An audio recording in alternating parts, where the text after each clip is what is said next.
Imetufikia taarifa ambayo nafikiri kila mmoja alikuwa anasubiri kwa hamu sana kuweza kuona katika barua hiyo iliyoweza kutoa katika gereza la Ukonga, ambayo inamhusu mwenyekiti wa Chama cha Demokrasia na Maendeleo Tundu Antipas Mugwa Lissu, ambaye yeye lengo madhumuni na kile kilichoweza kumfanya aandike barua basi ni mambo matatu ambayo ni ya msingi sana. Barua hiyo kwanza iliweza kuandikwa kwa Kiingereza na yote ni kupoteza maboya, ili mradi pia Chama cha Demokrasia na Maendeleo waweze kupata taarifa kwa ukamili na kuweza kupeleka kwa mlengwa.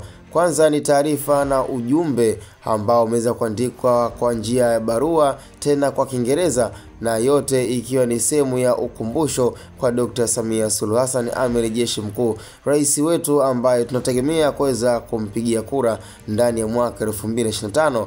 Sasa bwana, katika sekeseke hili ambalo limekuwa likiendelea kuhusiana na Tundu Lissu kuandika ujumbe na barua nzito ya kuweza kumpa Dr. Samia Suluhu Hassan, ishu ya kwanza ilikuwa ni kumwombea Charles Kitima, ambaye kiwadisia ni mmoja ya mchungaji mkubwa sana maarufu hapa jiji la Dar es Salaam. Sasa aliweza kuomba na kuhakikisha kabisa kwamba kama kutakuwa na auheni kwa Charles Kitima, basi anamtakia heri na afya tele.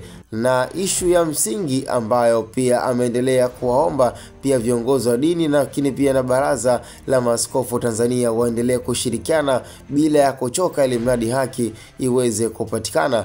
Na nisiishie hapo tu, bali pia aliendelea kuzungumza pia na ishu ya Mdude Nyagali, ambaye pia ni mwanaharakati aliyeweza kupata na yeye shambulio kubwa ambalo mpaka sasa hivi Tundu Lissu amekuwa imani na hofu imeendelea kutanda sana katika moyo wake, akiamini kwamba yani changamoto, mateso anayopitia Mdude Nyagali ni makubwa. Kwa hiyo kiwalisia anahisi na anaamini kwamba bado msimamo wa no reform no election utaendelea kuwa pale pale. Cha msingi anachokiamini kwamba yeye ni swala ambalo Watanzania inabidi wafahamu na waelewe ni kitu gani kilichoweza kupelekea watu hao na viongozi wao ndani ya muda mmoja kuweza kufanyia mashambulio tofauti.